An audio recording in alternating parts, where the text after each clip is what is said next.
सबको या जोरदार तालियां बजाइए। मनीष जी, मैं बॉम्बे मिला था तब मैंने कहा था कि भाई हम कुछ इस तरह से छोटा मोटा कार्यक्रम करते हैं, अगर मैं तुझे को बुलाऊंगा तो आ जाएगा क्या? तो बोला हाँ आ जाऊंगा भैया।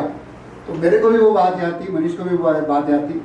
एक बार निवेदन किया, बोला हाँ यस कन्फर्म आ जाऊंगा।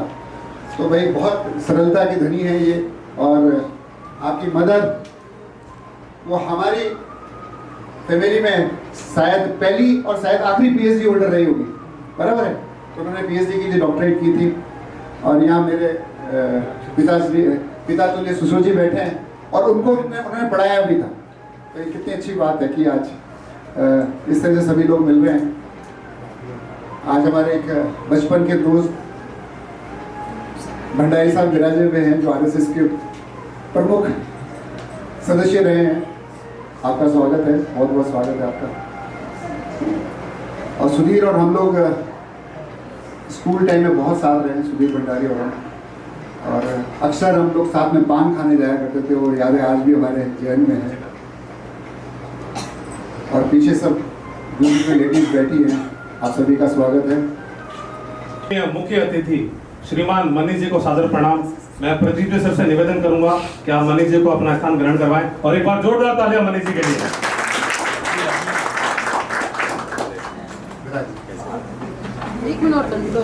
जैन साहब जी से आप मंच पर पधारें और हमारे कंपनी के फाउंडर स्वर्गीय श्री इंद्रमल जी जैन के फोटो के समक्ष माल्यार्पण करें।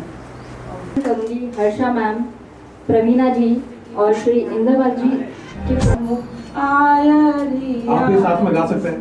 नमो अजायानम नमो लोये सब साहुनम ऐसो पंच नमोकारो सर्व पावपणासन मंगलानं च सर्वेसिं परमं हरै मंगलम्। बड़े लोगों ने जीवन खपाया है, घर के बड़े लोगों ने जीवन खपाया है, जीवन खपाया है, घर को बनाया है। उन उपकारी के उपकारों को याद हम करते, वंदन उनको सदा, अभिनंदन उनका सदा। एक बार जोरदार तालियां हो जाए। बहुत बहुत धन्यवाद हर्षा मैडम का। साथियों, पीएचडी परिवार आप सभी का हार्दिक स्वागत करता है, अभिनंदन करता है। अब संगठन के विकास सदस्यों की लगन का उत्सव है। आज यह मंच साक्षी बनेगा उन पलों का जहां मेहनत रंग लाएगी, जहां प्रतिभाओं को पहचान मिली है। यह संघर्ष से सफलता तक की यात्रा का उत्सव है। ये सब संभव हुआ एक व्यक्ति के कारण, स्वर्गीय श्रीमान इंद्रमल जी जैन के कारण। मैं चाहूंगा जोरदार तालियां हो जाए एक बार प्रगति 2025 के लिए। अब मैं प्रदीप सर जी से निवेदन करूंगी कि आप मंच पर पधारें और मुख्य अतिथि श्रीमान मनीष जी भंडारी और दशरथ सा भंडारी का माल्यार्पण कर उनका स्वागत और अभिनंदन करें। जोरदार तालियां हो जाए एक बार मनीष जी सर के। तय किया गया था, और ये इसीलिए किया गया कि ऑफिस के प्रत्येक सदस्य में leadership quality, communication skills, decision making ability, problem solving skills, team management, ये सभी क्वालिटी डेवलप हो सके। और सर का मानना था कि जीवन में किसी भी प्रकार की परिस्थिति आए, ऑफिस का काम कभी नहीं रुकना चाहिए, निरंतर चलना चाहिए। एक बार जोरदार तालियां हो जाए। एक बार जोरदार तालियां के लिए और हमारे वर्तमान कैप्टन अजय जी के लिए एक बार जोरदार तालियां। हर यात्रा का एक पड़ाव होता है, हर सफर का एक अंत। जिन्होंने अपने कर्तव्य को निष्ठा से निभाया, अब उनका कार्यकाल पूर्ण होने को आया। आज हमारे वर्तमान कैप्टन अजय जी का कार्यकाल समाप्त होगा और इसी के साथ घोषणा की जाएगी नए कैप्टन की। तो जोरदार तालियों के साथ स्वागत करें कैप्टन अजय जी का। अजय जी मंच पर आइए। अजय जी, आप मंच पर पधारे और अपने कार्यकाल के अनुभव को हमारे साथ शेयर करें। तालियां बजाएं भारत के लिए। हेलो, सबसे पहले मैं स्वर्गीय श्रीमान इंद्रमणि जैन सर को नमन करता हूँ, श्रद्धांजलि अर्पित करता हूँ और यहाँ पधारे सभी अतिथियों को प्रणाम करता हूँ। जब मैं इस ऑफिस में आया था, यानी कि लगभग जनवरी 2018 में मेरी ज्वाइनिंग हुई थी, उस समय पीएफ क्या होता है, ईएसआई क्या होता है, इसके बारे में मुझे बिल्कुल नॉलेज नहीं था। क्या होता है इन सब के बारे में जानकारी नहीं थी। जो सीखा, जो जाना वो सब यहीं से जाना, यहीं से सीखा। धीरे धीरे समय निकलता गया, दिन बीते, साल बीते और फिर लास्ट ईयर 7 अप्रैल 2024 को प्रदीप सर ने मुझे इस ऑफिस का कैप्टन बनाया। कैप्टन बनाने के साथ साथ प्रदीप सर ने मुझे कुछ अधिकार भी दिए और साथ में मिली बहुत सारी जिम्मेदारियाँ। अब कैप्टन तो बन गए, लेकिन कैप्टन बनने का यह मतलब नहीं है कि पूरे ऑफिस में सिर्फ आप एक ही राजा हो, क्योंकि जब तक आपकी टीम आपके साथ नहीं होगी, आपकी वैल्यू 0 के बराबर है। मेरे इस सफर में मेरी टीम ने मेरा बहुत साथ दिया, जिसके लिए मैं मेरी सभी टीम मेंबर्स को धन्यवाद कहना चाहूँगा। ऑफिस के हित के लिए मेरे द्वारा कई सारे फैसले लिए गए, जिसमें से कुछ फैसले सही थे, कुछ गलत भी थे। सही फैसलों के लिए प्रदीप सर ने सराहना की और गलत फैसलों के लिए मुझे समझाया कि जो गलतियाँ की है उसमें कैसे सुधार किया जाए, इसके बारे में भी बताया। एक बात आप सभी से कहना चाहूँगा कि पिछले 2 वर्ष से प्रदीप सर हमारी कंपनी के ग्रॉस रेवेन्यू में से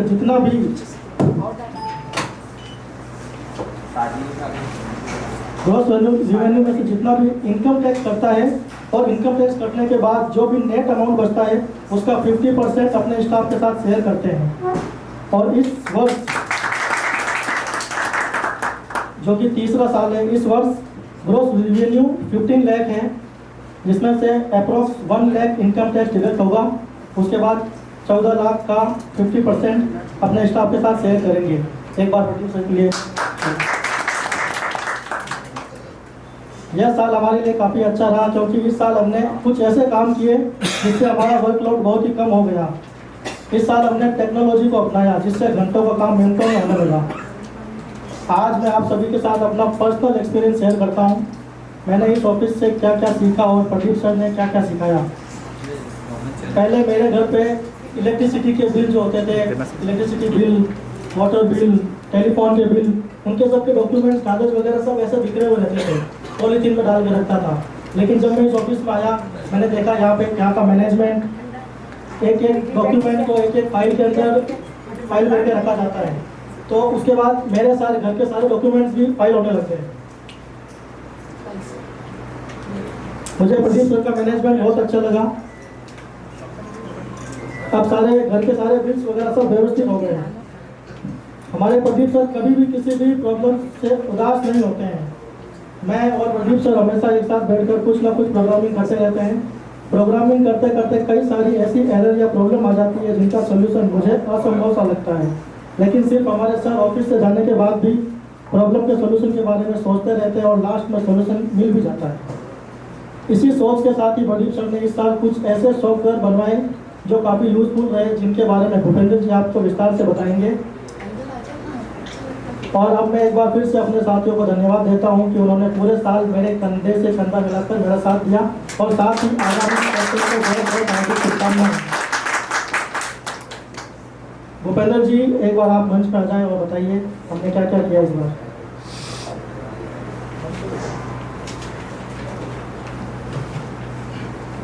यहाँ पर पधारे हुए अतिथि, मुख्य अतिथि के साथ मेरा प्रणाम। आज इस मंच के माध्यम से मैं एक ऐसी यात्रा साझा करना चाहता हूँ जिसने हमारे कार्य को आसान और त्रुटि रहित बनाया। पहले जब हम कोई भी एक चालान बनाते थे, चालान को मेल करना, चालान को सेव करना, चालान किस मंथ का है उस पर्टिकुलर उस फोल्डर में जाके सेव करना, एक चालान को मेल करना, व्हाट्सएप करना, हमें 15 से 20 मिनट का समय लगता था। फिर प्रदीप सर के मन में एक विचार है, कैसे संभव है हम एक क्लिक पर व्हाट्सएप कर सके, मेल कर सके। इस विचार को ध्यान में रखते हुए हमारे PI टीम के साथ जुड़े अविनाश जी के सहयोग से और प्रदीप जी के सहयोग से हमने एक ऐसा सॉफ्टवेयर विकसित किया जो हम बिना मेल खोले, बिना व्हाट्सएप खोले, एक क्लिक पर पर्टिकुलर कंपनी को हम चालान मेल कर सकते हैं और व्हाट्सएप कर सकते हैं। जैसे मैं आपको एक डेमो बताता हूँ कंपनी का।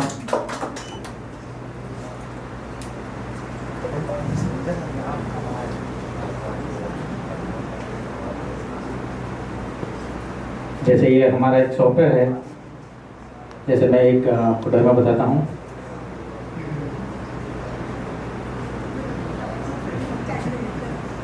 जैसे मैंने एक कंपनी ऐड की है मनीष जी भंडारी के नाम से, हमारे मुख्य अतिथि के नाम से।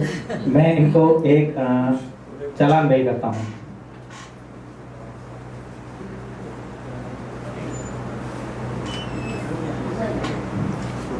इनके पास चालान मेल भी चले जाएगा, व्हाट्सएप भी चले जाएगा, और हमारे डेटा में अपडेट भी हो जाएगा कि चालान बना है या नहीं बना है, और मूव भी व्हाट्सएप भी हो जाएगा, और चालान मूव भी हो जाएगा। और अगर फोल्डर नहीं बना हुआ तो ऑटोमेटिकली फोल्डर भी बन जाता है मंथ का, ईयर का।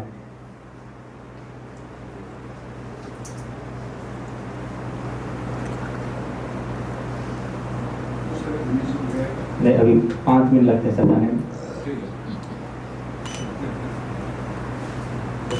रिक्वेस्ट सक्सेसफुली सेंड हो चुकी है। मनीष जी अभी देख के बता सकते हैं कि पास मैसेज आया है, टेक्स्ट मैसेज आया है।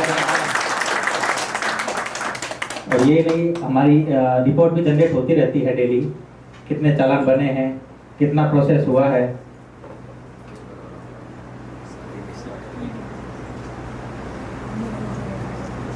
ये देखें सर, ये हमारी रिपोर्ट है सर, जिससे हमें पता चल जाता है हमारी कितनी कंपनी है, कितने चालान बने हैं।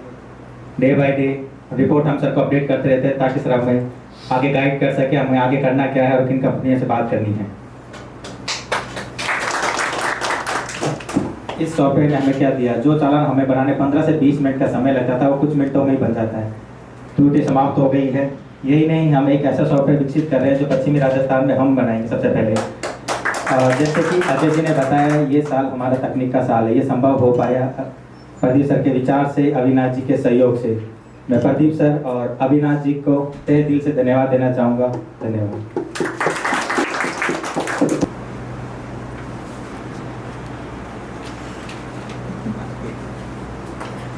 तालियां हो जाए एक बार अजय जी के सफल कार्य के लिए। पीछे आप स्क्रीन पे एक चेक की राशि देख सकते हैं, ये अजय जी के कार्यकाल के लिए पुरस्कार दिया गया है। तालियां हो जाए एक बार। बहुत बहुत धन्यवाद मनीष जी को, अजय जी को। आप अपना स्थान ग्रहण करें। साथियों, आज प्रगति 2025 के इस कार्यक्रम के साथ हम एक महत्वपूर्ण योजना का शुभारंभ करने जा रहे हैं, जिसका नाम है IJSAY, जो शिक्षा को बढ़ावा देने, आर्थिक सहयोग के माध्यम से उज्जवल भविष्य की ओर एक ठोस कदम है। श्रीमान इंद्रमल जी जैन साहब के जीवन का उद्देश्य था सब पढ़ें, सब लिखें और जीवन में सफल बने।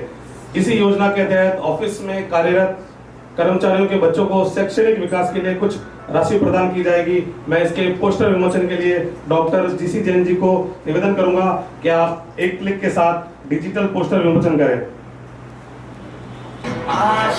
जोरदार तालियां हो जाए एक बार IJSAY योजना के लिए। आप स्क्रीन पे देख सकते हैं IJSAY योजना।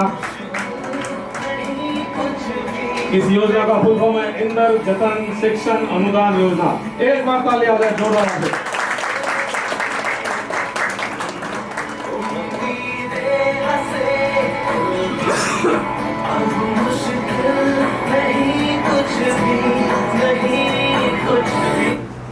मैं डॉक्टर GC जैन जी से निवेदन करूंगा कि आप मंच पे पधारें और अपने बड़े भ्राता श्रीमान इंद्रमल जी जैन के बारे में कुछ बातें शेयर करें, जिससे हम जीवन में कुछ प्रेरणा ले सकें, सीख ले सकें।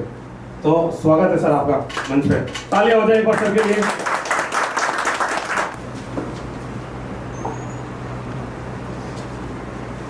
आज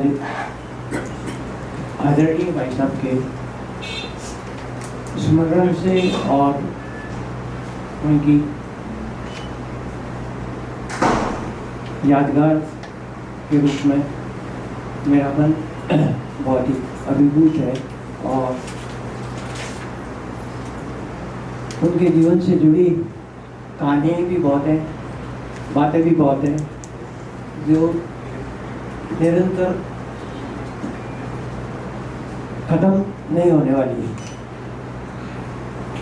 लेकिन संक्षिप्त इन शॉर्ट, भाई साहब एक कर्मयोगी थे। जीवन में उन्होंने हमेशा कार्य को प्राथमिकता दी। उन्होंने बहुत से कार्य शुरू किए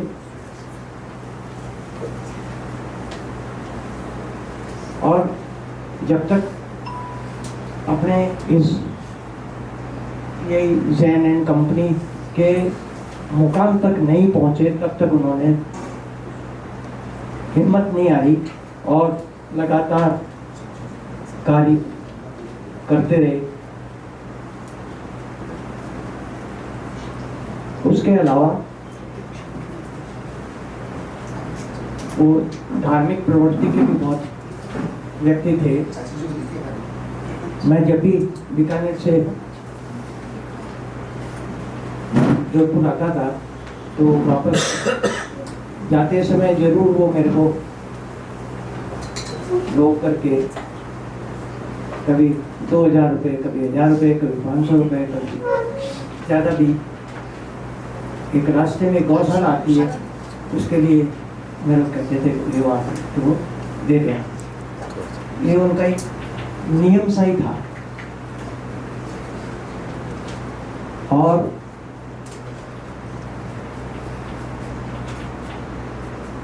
उनके इस मुकाम तक पहुंचने में और उनको इस लायक बनाने में मैं ये सोचता हूँ उनकी पत्नी और मेरी भाभी उनका भी बहुत बड़ा सहयोग था। क्योंकि मैं चाचा जी को चाहूंगा कि वो है ना अपने वहाँ की चंडीगढ़ की कुछ रोचक बातें बताएं, उस पर मजा आएगा। चलो चाचा जी बताओ सर चंडीगढ़ की बातें। हाँ, तो उसमें उनका बहुत बड़ा सहयोग रहा। क्योंकि मैं जब 5 साल की, मैं 5वीं क्लास में पढ़ता तब तक 22 साल की हो गई थी और मेरे को पार्वती ने एक मतलब एक देवर छोटा बच्चा मतलब कई रूप में उनका और हमारा सहयोग साथ रहा।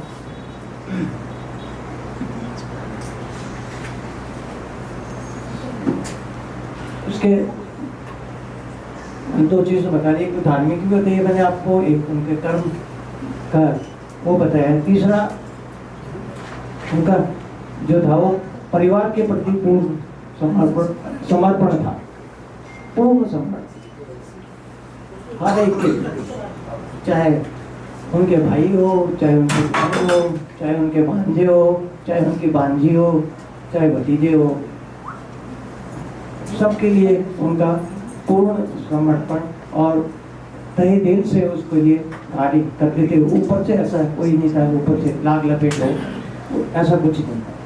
जो था वो साफ साफ था, क्लियर था और उसके हित की बात।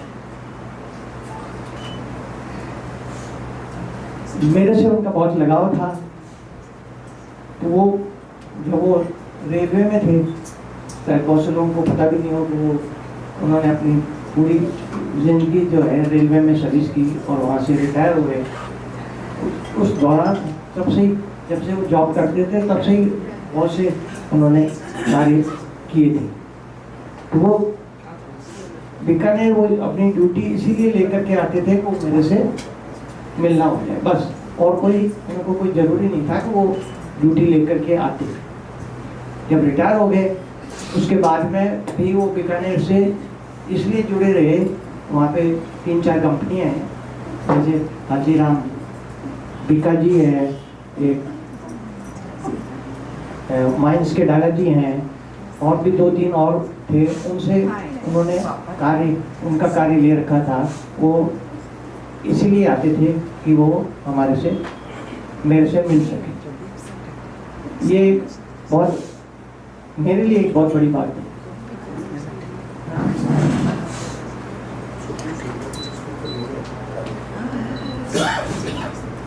मैं वो MS करने के लिए चंडीगढ़ चला गया था, तो वो भाई साहब जो है वो चिंतित रहते थे, तो वो भाई साहब वहाँ चेकिंग करने के लिए आते थे वहाँ। और बाकी वैसे वहाँ कोई बहुत ज़्यादा रोचक बातें तो नहीं थी, लेकिन फिर भी जो है उनका स्नेह और चिंतन बराबर बना रहता। आज जो भी कंपनी जो है जिस मुकाम पे पहुंची है, तो भाई साहब ने इसको एक आयाम दिया और उस आयाम को और आधुनिक बनाने में, उसको और विस्तार देने में प्रदीप और हर्षा का बहुत बड़ा योगदान है, और उसको मॉडर्नाइज करने में भी उनका बहुत बड़ा योगदान है। हाँ, और ये मैं भी जरूर कहूँगा कि उनका सोच जो थी, जैसे मेरे पिताजी की सोच थी वो बहुत आगे की सोचते थे, वैसे वैसे उनकी भी सोच बहुत आगे की थी। तो वो जो मॉडर्नाइज प्रदीप वहाँ से आया, तो पापा जी और इनमें बड़ा डिस्कशन चलता रहता था।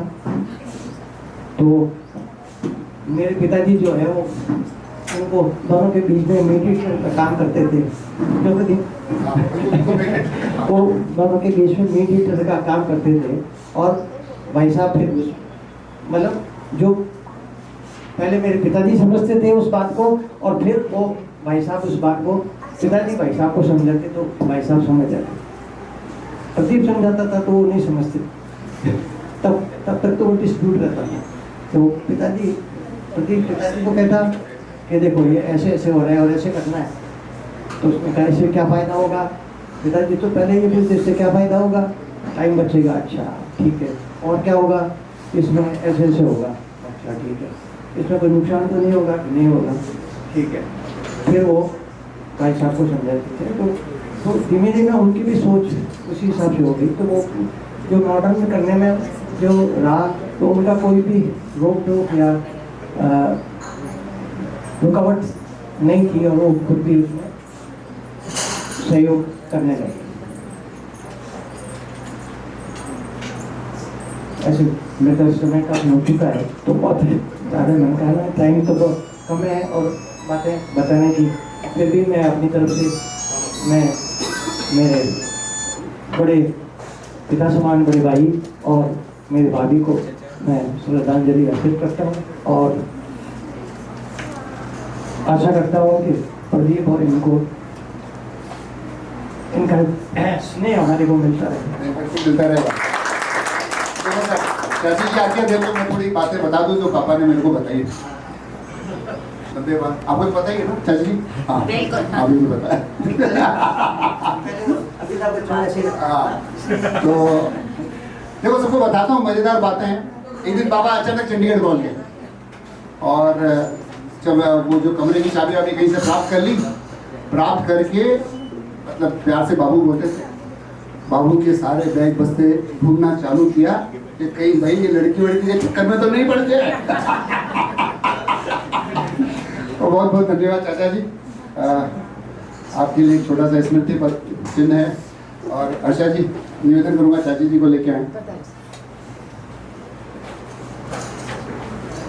एक बार जोरदार तालियां हो जाए, जोरदार तालियां हो जाए एक बार।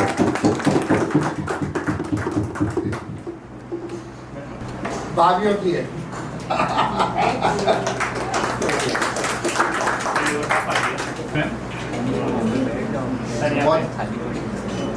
बहुत बहुत धन्यवाद। जिन भी लाभार्थियों का लाभ लिया जाएगा, मैं आप सभी से निवेदन करूंगा कि आप मंच पे पधारें और अपनी राशि जो है ग्रहण करें। मैं मनीष जी से निवेदन करूंगा, आप राशि प्रदान करने के लिए मंच पे पधारें। उमेश सिंह जी मंच पे पधारें। एक बार ताली हो जाए उमेश सिंह जी के लिए। गोपाल सामने सर।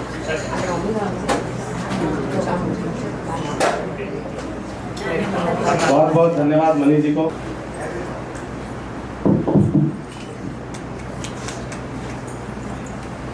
और है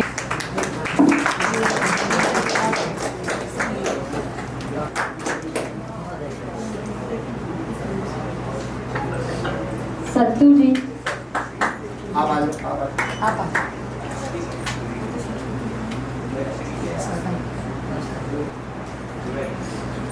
मुकेश जी ले लेंगे, सुरेंद्र जी। मुकेश जी, मुकेश जी, सुरेंद्र जी का आप रिसीव कर लीजिए।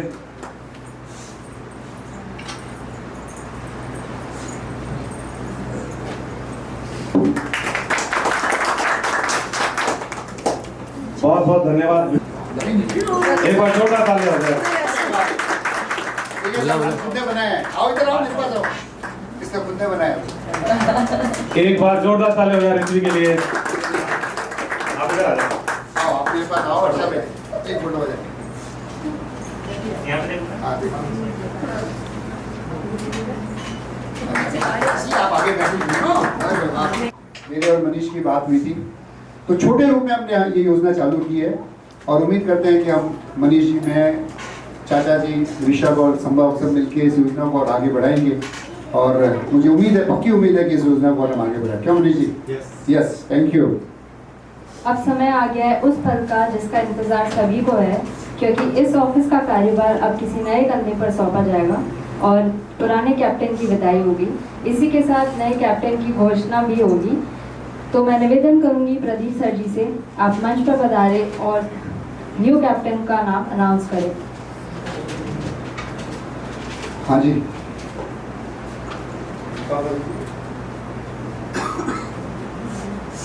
तो 2025-26 के लिए एक नया कैप्टन चुना जा रहा है। कैप्टन का नाम नहीं लूंगा मैं, कैप्टन का मैं नाम नहीं लूंगा। वो कैप्टन वो है जो बर्थडे के लिए केक लाता है। वो कैप्टन वो है जो आउटडोर पिकनिक पे लेके जाता है। वो कैप्टन वो है जो इंडोर पिकनिक के लिए भी लेके जाता है। वो कैप्टन वो है संडे के दिन भोजन की व्यवस्था करता है। वो कैप्टन वो है जिसके पैर की लगी है और फिर भी एनर्जेटिक है। बताइए कौन है? तो ये हमारे ऑफिस के क्रिएटिव कैप्टन। और आपको एक बात बताना चाहूंगा कि इनके कारण ही ऑफिस में कलर प्रिंटर है और ये कितने भी एनवेलप्स हैं, एनवेलप बताइए जरा, ये सब इनकी प्रिंटिंग, ये सब इनकी योजना। तो जोरदार तालियों के साथ मैं हेमंत का स्वागत करता हूं और मैं उम्मीद करता हूं कि इसका कार्यकाल 2025-26 का पिछले दो कार्यकाल से और बेहतर होगा और बेहतर होगा। फिर मैं माइक आगे आपको देता हूं। क्या आपके लिए? अब मैं कैप्टन अजय जी से निवेदन करूंगी, पूर्व कैप्टन अजय जी से निवेदन करूंगी कि आप हेमंत जी को मंच पर ही है। चलिए, मैं अजय से निवेदन करूंगा कि वो कैप्टन की कैप मेरे को दे, बड़ी थोड़ा बड़े मन से देगा क्योंकि इस कैप्टन के लिए अरे भाई देना तो पड़ेगा। तो ये कैप्टन की कैप आपके लिए एक सम्मान का विषय है, आपके लिए एक जिम्मेवारी का विषय है। आप क्रिएटिव तो हैं, लेकिन मैं उम्मीद करता हूं कि एडमिनिस्ट्रेटिव भी अच्छा बने। तो लीजिए साहब इन कैप्टन के लिए धन्यवाद। आप चाचा तरीके वगैरह।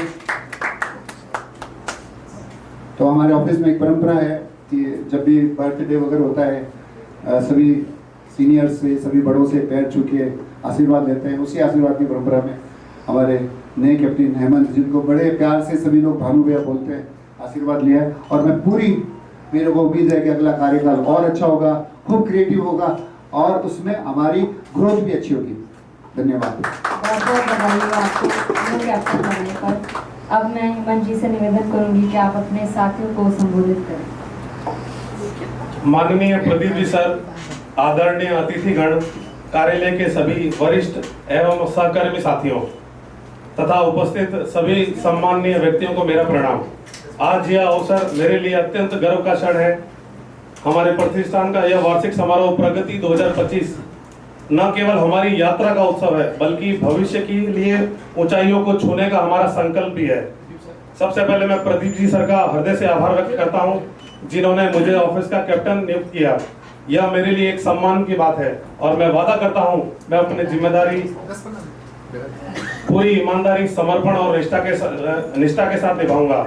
एक कार्यालय के कैप्टन के रूप में मेरा उद्देश्य हमारी कंपनी को प्रगति और ऊंचाइयों की ओर ले जाना होगा। मैं अपने कर्तव्य का पूरी निष्ठा से पालन करूंगा और अपने कार्य के प्रति ईमानदार रहूंगा और टीम वर्क को बढ़ावा दूंगा। हमारी कंपनी का प्रत्येक सदस्य इस सफलता यात्रा का महत्वपूर्ण हिस्सा है और मैं हर व्यक्ति को साथ में लेकर चलने में विश्वास रखता हूँ। अगर हम भारतीय इतिहास में नजर डालें तो ऐसे अनेक उदाहरण मिलेंगे जिन्होंने अथक प्रयासों से अपनी कंपनी, अपने संस्थान को देश की बुलंदियों तक पहुंचाया है। ऐसे ही प्रेरणादायक उदाहरण श्री धीरूभाई अंबानी जी, जिन्होंने एक साधारण स्तर से शुरुआत की, लेकिन अपनी दूरदर्शिता, अपनी मेहनत, अपनी लगन, अपनी ईमानदारी और कर्तव्यपरायणता से रिलायंस को भारत की सबसे बड़ी कंपनियों में पहुंचा दिया। हमें भी उनसे सीख लेनी चाहिए। अगर हमारे पास मजबूत इरादे हो, मेहनत का जज्बा हो, तो हम एक कार्यालय को सफलता के नए शिखर पर पहुंचा सकते हैं। मैं कुछ इंपॉर्टेंट टॉपिक्स पे काम करूंगा: टीम वर्क और समर्पण, नवाचार, ग्राहक संतुष्टि, ईमानदारी और अनुशासन, और सतत विकास। प्रगति 2025 केवल एक समारोह नहीं है, बल्कि हमारे संकल्प का प्रतीक है। हम अपनी कंपनी को आगे बढ़ाने में कोई कसर नहीं छोड़ेंगे। मैं सभी साथियों का समर्थन चाहता हूं ताकि हम कार्यालय को उन्नति के शिखर पर पहुंचा सके। और मैं अपनी भावना जो है 2 पंक्तियों के साथ व्यक्त करना चाहूंगा। सपनों को हकीकत बनाने चला हूं, जिम्मेदारी की लौ जलाने चला हूं, कदम कदम पर साथ रहेगा ईमान, हर मुश्किल को हराने चला हूं। टीम के संग हर लक्ष्य को पाएंगे, मेहनत से इतिहास बनाएंगे। ईमानदारी, समर्पण और हौसले से कार्यालय को नई बुलंदियों तक ले जाएंगे। आपका साथ, आपका विश्वास चाहिए। हर कठिन राह में आपका हाथ चाहिए। चलो मिलकर एक रोशनी जलाएं और काले स्तर को स्वर्णिम बनाएं। जोरदार ताली हो जाएगा।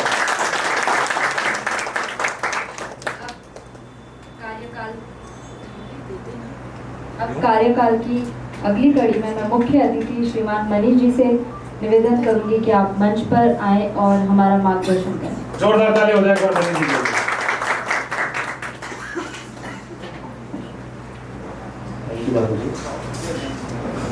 First of all, thank you, Pradeep Bhaiya. It's honor for me. Honour तो हमारे मुझे को तो है। लगा था कि आप मजाक कर रहे हो। तो हम मिले थे बॉम्बे, बट थोड़ा ही टाइम होगा। एंड एक्चुअली जब भी भैया मेरे से बात करते हैं मोस्टली तो कुछ नए आइडियाज़, बहुत टाइम्स कुछ साइंस टेक्नोलॉजी लेके बात करते हैं। तो मैं एक थोड़ा सा साइंस का टॉपिक लेके पीआई जैन कंपनी बिजनेस से कनेक्ट करना चाहूँगा। तो टॉपिक इज स्पेस, अंतरिक्ष एंड ऑर्बिट। आप सब लोगों ने सुना होगा जैसे मोस्ट ऑब्जेक्ट्स, प्लैनेट्स जो दूसरे ऑब्जेक्ट की वो ऑर्बिट करते हैं, जैसे सन को ऑर्बिट करता है, अर्थ को ऑर्बिट करता है। तो orbit is a very special concept, I think आप लोग साथ में करेंगे इंटरेक्शन तो अच्छा लगने लगेगी। तो कोई जैसे लोग सैटेलाइट्स भेजते रहते हैं स्पेस में, तो क्या चाहिए होता है to put something in an object? Okay, yes, escape velocity, yes, very nice. So speed and height are 2 important things, and उन्होंने जो बोला उसी से connected है, to put something in an orbit. There are more things involved, but I just want to say कि जो business जो initiative Suresh मामा साहब ने चालू किया था, सर ने, तो उनको करीब 77 में चालू किया था, and 13 years में हार्ड वर्क टीम बना के, फर्स्ट ऑफ ऑल उन्होंने आप लोग भी ये आप लोग के लिए ज़्यादा है, तो मार्केट में अपॉर्चुनिटी उन्होंने आइडेंटिफाई किया, राइट, कि इंडस्ट्रीज़ के अंदर लेबर लॉ का जो एक गैप है उसको कैसे फुलफिल किया जाए, राइट। एंड 13 इयर्स में उन्होंने फर्स्ट ऑर्बिट में पहुंचाया कंपनी को, एंड उसके बाद प्रदीप भैया ने ज्वाइन किया 1990, हाँ exactly, booster, right. And I remember मैं जस्ट 91 में ग्रेजुएट हुआ था इंजीनियरिंग से, एंड भैया तो सॉफ्टवेयर में 90s में ही वाज जस्ट थिंकिंग कि कैसे मैं ऑटोमेशन लेके आऊँ, कैसे इफिशिएंसी लेके आऊँ बिजनेस में, कैसे बेटर फंक्शनैलिटी डिलीवर करूँ कस्टमर्स को। तो उन्होंने सॉफ्टवेयर के थ्रू ऑटोमेशन लाके दूसरे ऑर्बिट पे पहुंचाया business को. And then the third generation, right? So Rishabh came and he just took in a completely different dimension. Right? I don't think हमने किसी ने भी शायद imagine किया होगा, but something as dull as labor law, right? I'm sorry to say that, but it's probably one of the most dull subjects, right? उसको लेके, right? उसको जितना simplicity and practical way and with strong command of language, Hindi language, right? जो subscriber base बनाया, 8 million subscribers now, right? Amazing, right? I don't think. I think that was the third orbit for a simple thing that Baba Saheb started for labor law. I don't think किसी ने भी हमने dream भी किया होगा कि इतना all across the country ये concept सबको पहुंचा जाए. With that, little bit fun facts on the space. So I'm going to ask like a quiz, okay? आप लोग especially जो staff है आप लोग participate कीजिए. So पहला space mission किसने किया था? कौन सा country ने कब किया था? Russia. Yes. Russia. Any guess? Time frame कब किया था? Sputnik was the mission, the 1957. And उसके बाद जो first man in the space, I think नाम अभी लोग को Yuri Gagarin. So that was also Soviet, the Russian guy. Now the interesting thing is that वो space में गए April 1961. Okay? एक महीने बाद America also sent their person in the space, Alan Shepard, just May 61. So जो race था America and Russia का space का, that just continued. Right.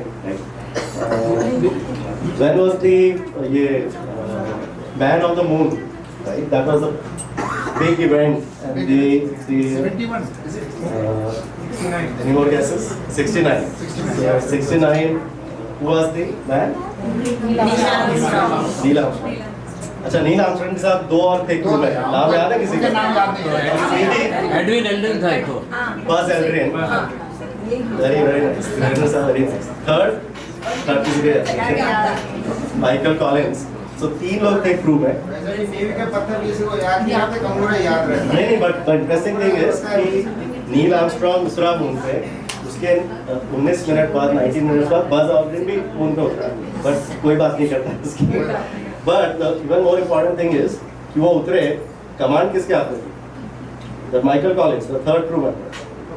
He was the command pilot for the entire mission. So that was 1969. Let's talk about India. Yeah. So India का was the first man in the space. Rakesh Sharma.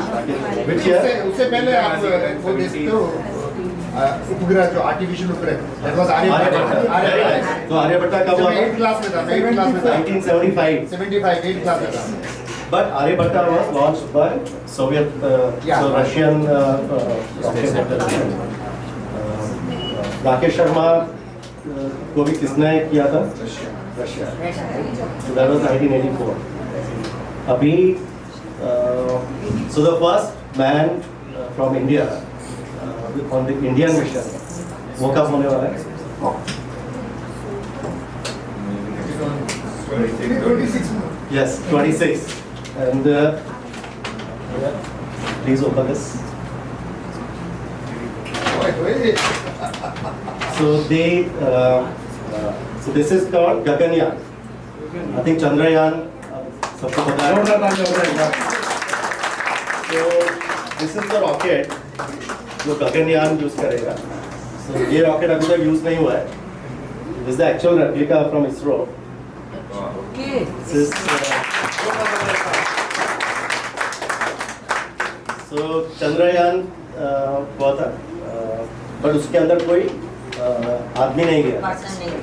Similarly Mangalyaan हुआ था, उसमें कोई आदमी नहीं गया था. This Gaganyaan is the first mission from India जिसमें इंडियन क्रू, इंडियन मिशन तो उसके अंदर ये साल में 25 में 3 फ्लाइट होंगी विदाउट मैन, एंड देन उसके सक्सेसफुल होने के बाद so Gaganyaan 1, 2, 3 and the next year is the Gaganyaan 4.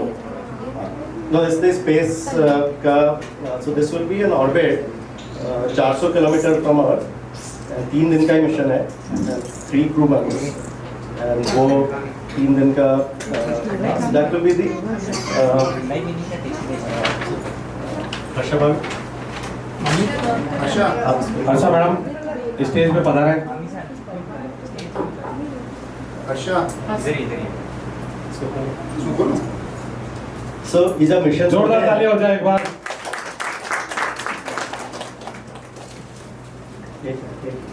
तो ये जब मिशन होते हैं तो हम लोग सब सोचते हैं तो क्या हो गया, क्या बड़ा तीर मार गया, राइट? बट जब man on the moon, right, so can you read One small step for men, one giant leap for mankind. so that's what it is. I think we should celebrate that, but more importantly 3 orbit हो चुके हैं भैया.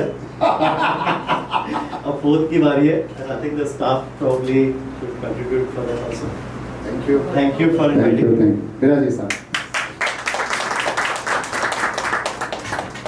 देखिए थोड़ा क्रम इधर, और मनीष का परिचय मनीष की स्पीच से मिल ही गया कि वो कितना बुद्धिशाली और कितना साइंटिफिक व्यक्ति है। पर मनीष हमारी फैमिली के लिए कुछ अलग है, मेरे अनुज भ्राता है, और अलग कैसे हैं वो मैं आपको जरा एक छोटा सा वीडियो के माध्यम से बताता हूँ। जरा सब लोग ध्यान से देखना और तालियां बजा के आनंद लेना। तो वीडियो प्लीज। ये आईआईटी एक्सप्रेस के इंजन है। Manish Bhandari from IIT Kharagpur.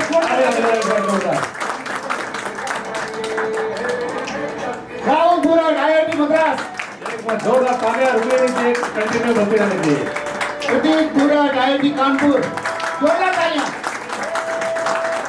Rishabh Jain IIT Bombay. Sambhav Jain IIT Bombay. जोरदार तालियां कंटिन्यू होती रहनी चाहिए। समृद्धि जैन आईआईटी बॉम्बे। प्रखर बाफना आईआईटी खड़गपुर। और गर्वित जैन आईआईटी बॉम्बे। और कमिंग सून आगे और भी बहुत आईआईटी बनेंगे, लेकिन इंजन इंपॉर्टेंट है जो लीड करने वाला है। जरा जोरदार मनीष के लिए तालियां। और मुझे यहाँ बताते हुए गर्व होता है कि जो हमारे स्टाफ के मेंबर है, जिनको हम प्यार से ड्राइवर साहब दमाराम जी कहते हैं, उनका भी बेटा आईआईटी बन गया है। क्या नाम है? तेजराज। तो चलो हमारी फैमिली से में से सब आईआईटी बन गए हैं। करीब करीब वो एक जनरेशन पूरी हो गई है, लेकिन हम कोशिश कर रहे हैं कि कुछ हमारे मित्र, कुछ हमारे जो करीबी लोग हैं, उनको भी आईआईटी में पहुंचा सकें। और मेरा एक सपना रहा है हमेशा कि 4 साल में कोई ना कोई एक बंदा आईआईटी में जरूर हो, जो हमारे करीब 4 साल में, और अभी तक हुआ है, विश्व के बाद अभी तक हुआ है। तो धन्यवाद, आपको आनंद आया इस आईआईटी एक्सप्रेस में। Thank you. बहुत बहुत धन्यवाद प्रदीप सर का। मैं संभव जी से निवेदन करूंगा आप मंच पे पधारें और मनीष जी को स्मृति चिन्ह देकर उनका आभार प्रकट करें, सम्मान प्रकट करें।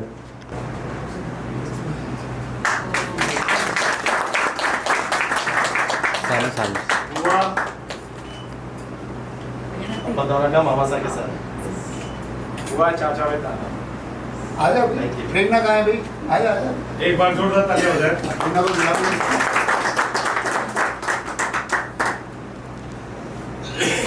चलिए, थैंक यू।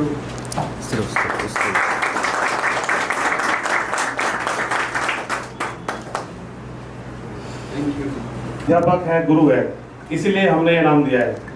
प्रदीप शब्द का मतलब ही होता है दीपक, चिराग, रोशनी देने वाला, प्रकाश करने वाला।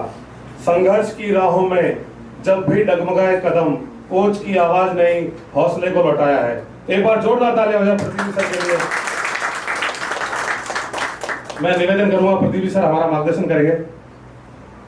धन्यवाद। बहुत ही अच्छे से भानु भैया मंच का संचालन कर रहे हैं, और मुझे उम्मीद है कि आप सबको बहुत आनंद आ रहा होगा। एक छोटा सा स्पीच देना चाहता हूं। जो मनीष जी ने बहुत स्पेस की आगे की बात की है, मैं थोड़ा पुरानी मतलब मैं थोड़ा एस्ट्रोलॉजी पढ़ता हूँ, तो उसमें एक दो प्लैनेट्स होते हैं, एक जुपिटर होता है और एक बुध होता है। तो ये बुध की बात करते हैं, बुध मीन्स बहुत आगे की बात है, जुपिटर मतलब थोड़ा पीछे की बात करने वाला, गुरु को कहते हैं उसको। तो मैं थोड़ी उस तरह की बात करने वाला हूँ। तो एक सवाल जीवन में हर व्यक्ति के मन में उठता है, what is life, what is जीवन क्या है। और मेरे जैसे व्यक्ति के मन में हर रोज उठता है कि जीवन क्या है। तो जीवन क्या है उसके बारे में मैं आपको कुछ बताना चाहता हूँ, और काफी कुछ स्लाइड्स के माध्यम से बताऊंगा। तो कृपया स्क्रीन पे आप अपनी नजरें रखें। स्लाइड ऑन कर दी। क्या ये केवल जन्म से मृत्यु तक की यात्रा है, या ये फिर निरंतर विकसित होने वाली प्रक्रिया है, और या जिसमें हम सीखते हैं, संघर्ष करते हैं और आगे बढ़ते हैं, आगे सोचते हैं कि जीवन क्या है। एक फॉर्मूला, बहुत सिंपल फॉर्मूला, और मुझे थोड़ा अल्फाबेट में मजा आता है, कंटिन्यूस अल्फाबेट्स में मजा आता है। तो क्या लिखा है, एक सिद्धांत है कि क्या जीवन बी सी डी है। क्या सिद्धांत है, ऊपरी सतह से सोचते हैं ना, ऊपरी लेवल से देखते हैं तो लगता है कि जीवन क्या है, कि जीवन बी सी डी है। बट मतलब यहाँ से हमारी यात्रा शुरू होती है और हम शुद्ध और अनगढ़ रूप से आते हैं। अनगढ़ का मतलब गढ़े हुए नहीं होते, प्लेन होते हैं। फिर गढ़ते कहाँ हैं हम लोग, यहाँ पे। क्या बेटो, गढ़ाई कहाँ होती है, यहाँ पे। और वो सेकेंड वर्ड है सी, सृजन। ये जीवन का सबसे महत्वपूर्ण चरण है, जहाँ हम अपने विचारों और कर्मों से और प्रयासों से कुछ नया रचते हैं और सीखते हैं और अपनी पहचान बनाते हैं। पहचान बनाना अपने आप में बहुत इंपॉर्टेंट चीज़ है। और यहाँ जितने भी लोग बैठे हैं उनकी अपनी एक यूनिक पहचान है। कोई डॉक्टर है, कोई इंजीनियर है, कोई अच्छा कुक है। तो ये पहचान बनने का जो सारा कार्य होता है वो बी से बी के बीच में सी पर होता है। और नेक्स्ट है मृत्यु, जीवन का अंतिम सत्य। लेकिन मृत्यु जीवन का अंत नहीं है, एक नए चक्र की शुरुआत है। आगे कुछ जगह पे मैं इसको समझाऊंगा कि कैसे ये नए चक्र की शुरुआत है। चलते हैं आगे। जीवन एक परिवर्तनशील यात्रा है। ये तो सब जीवन की कुछ डेफिनेशंस है। जीवन एक परिवर्तनशील यात्रा है। कैसे है देखिए, ये एक बंदर से कहाँ तक पहुंचे, मानव तक पहुंचे। इस तरह से जीवन परिवर्तनशील यात्रा है। और देखिए जीवन में एक इस लाइन को अच्छे से समझिए, जीवन में हर चुनौती हमें एक नए समाधान खोजने को प्रेरित करता है। और इतिहास गवाह है कि जो व्यक्ति, जो समाज उन समस्याओं से डटकर मुकाबला करता है वही प्रगति के नए आयाम छूता है। कृपया नरेंद्र मोदी जी के लिए इसलिए ताली नहीं बजाने को कह रहा हूँ कि उनकी पॉलिसीज अच्छी है, इसलिए ताली बजाने को कह रहा हूँ कि चाय की दुकान और चाय बेचते बेचते संघर्ष करते करते यहाँ पहुंचे। ये साधारण बात नहीं है, अद्भुत बात है कि कोई व्यक्ति महलों में पैदा नहीं हुआ, लेकिन अपने संघर्ष से, अपनी समस्याओं से डटकर मुकाबला किया और यहाँ तक पहुंच गया। क्यों भाई सुधीर भाई, बराबर है, सही है। चले आगे बढ़ते हैं। तो आगे चलते हैं कि आगे की जो बात है वो इस तरह से है कि जीवन में एक चीज हमेशा होती है, सफर करना। क्या बिना सफर किए जीवन जी सकते हैं? Can we live without travel? नहीं। तो शुरुआत में ट्रेवल कैसे करते थे? इन दो पैरों से, बराबर है। तो दो पैरों से कितना ट्रेवल कर सकते हो? 2 किलोमीटर, 4 किलोमीटर, ऋषभ जैसा 10 किलोमीटर, दैट्स ऑल। उससे ज्यादा कोई ट्रेवल नहीं कर सकता है। तो मनुष्य का पहला निर्माण हुआ घोड़ा गाड़ी में। सबसे पहला आविष्कार घोड़ा गाड़ी, जो जानवर से चलती थी और जिसको हम जोधपुर वाले बड़े प्यार से कहते हैं तांगा। और मुझे पक्का विश्वास है कि आपकी माताओं ने तांगे में जरूर बैठाया होगा, क्योंकि मेरी मम्मी तो पहले पैदल चलाती थी, फिर तांगे में पहुंचाती थी। और पर मनुष्य संतुष्ट नहीं था इससे कि तांगे से क्या होगा, 15 किलोमीटर, 20 किलोमीटर की रफ्तार, दैट्स ऑल। उससे ज़्यादा क्या करेंगे? और डिपेंडेंसी किस पे? जानवर पे। तो उन्होंने क्या किया? स्टीम इंजन का निर्माण किया। ये स्टीम इंजन पहला वाला स्टीम इंजन नहीं है, फर्स्ट स्टीम इंजन का जो निर्माण हुआ, जो प्रैक्टिकली रोड आपके ट्रैक पे चला, उसकी डेट ऑफ बर्थ और मेरी बर्थडे सेम है। 20 फरवरी मेरा 63 है और उसका है 20 फरवरी 1804। तो इस तरह से इस स्टीम इंजन का निर्माण हुआ। पर क्या स्टीम इंजन से आदमी संतुष्ट हो गया? नहीं। क्या किया उन्होंने? ये रेलगाड़ी बन गई स्टीम इंजन के साथ में, और पहली यांत्रिक ऊर्जा से ट्रेवल करने वाला माध्यम बन गया। और भारत की जीवन रेखा कहते हैं इस रेलगाड़ी। क्यों मनीष जी? बिना, मेरे ख्याल से एक भी व्यक्ति यहाँ नहीं होगा जिसने रेलगाड़ी में यात्रा नहीं की होगी। यहाँ पे एक भी व्यक्ति नहीं होगा। और हमारे यहाँ पे एक फॉरेन से आए व्यक्ति बैठे हैं, जिनेश जी, उनको तो रेल यात्रा में बड़ा आनंद आता था। दिखाई नहीं दे रहा, कहीं चले गए? चलिए, हाँ, 10 भंडारी बता रहे सर, जोरदार स्वागत कीजिए सर। विधान जी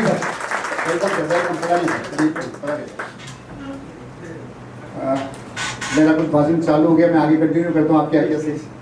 तो यहाँ कार्य खत्म नहीं हुआ, क्या बना? Steam engine, diesel engine, electric engine, और आगे क्या बना? Semi bullet train, Vande Bharat. आप में से कुछ लोगों ने उसकी जरूर यात्रा की होगी। कितनी स्पीड? 150 टू 200। और आगे क्या है सपना? बुलेट ट्रेन भारत में बाहर है। और मेरा सपना क्या है? सुबह 8 बजे की चाय जोधपुर में और 10:30 बजे का नाश्ता शेरपुर में। सपना यही खत्म नहीं होता। हाइपरलूप, कॉफी का मग संभव के हाथ में, ट्रेन बैठा और कॉफी खत्म होते ऋषभ के पास। Can you believe? अनइमेजिनेबल। क्या स्पीड है? 700 से 800 किलोमीटर। और शायद ये अगर हाइपरलूप बन जाए तो आप प्लेन की यात्रा से ज्यादा सुगम ये यात्रा हो जाएगी, क्योंकि प्लेन की यात्रा में एयरपोर्ट जाना आना, वो सिक्योरिटी चेक, काफी सारी चीज होती है। तो दोस्तों कहानी पहुंचती है कि क्या जीवन जन्म से मृत्यु है या समस्या से समाधान का रास्ता है? बताइए क्या है कि जीवन क्या है? जन्म से मृत्यु या समस्या से समाधान?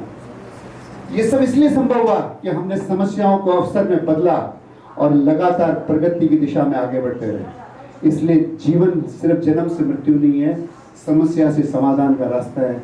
समस्या को क्या कहते हैं? प्रॉब्लम। समाधान को कहते हैं सॉल्यूशन। तो क्या हुआ? P और S। तो अगेन एक छोटा सा फॉर्मूला आपको देता हूँ कि जीवन क्या है। जीवन है PQRS और C कहाँ से है? BCD से। C यहाँ पर है। तो क्या है? प्रॉब्लम। प्रॉब्लम क्या? अतीत में क्या प्रॉब्लम थी? लॉन्ग डिस्टेंस ट्रेवल करना प्रॉब्लम थी, बिल्कुल थी।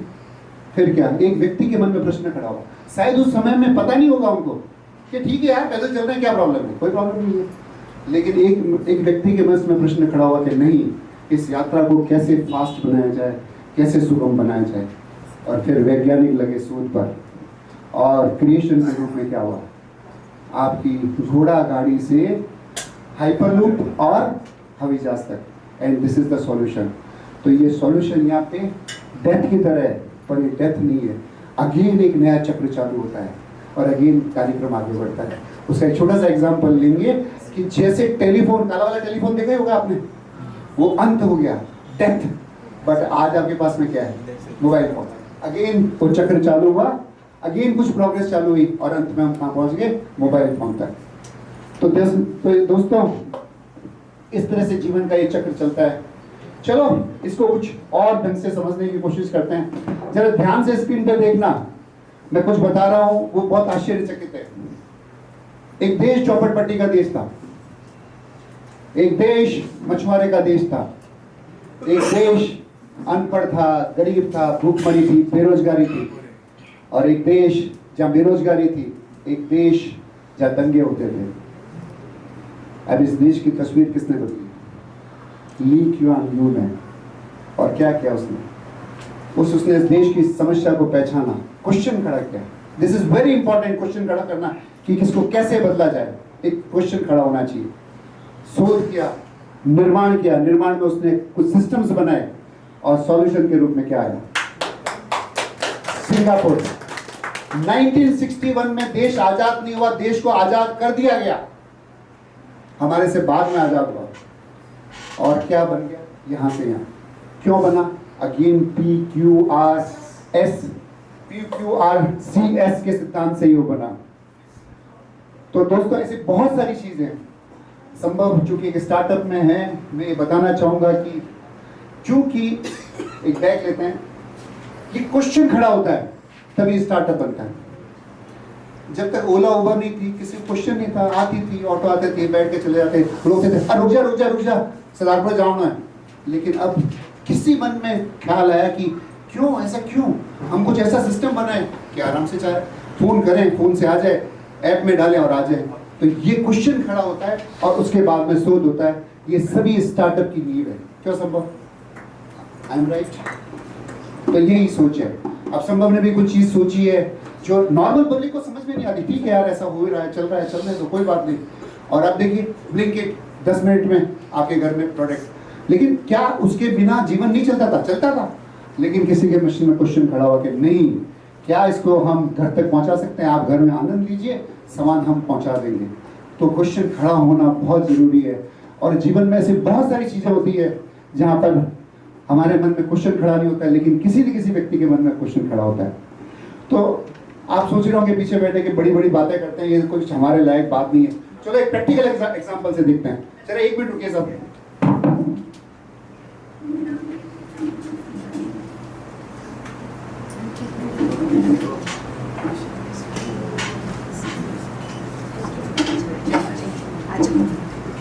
ये क्या है साहब? ये क्या है और किससे काटते हैं? अंदर से।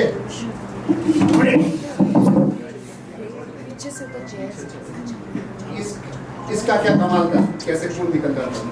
खून नहीं निकला।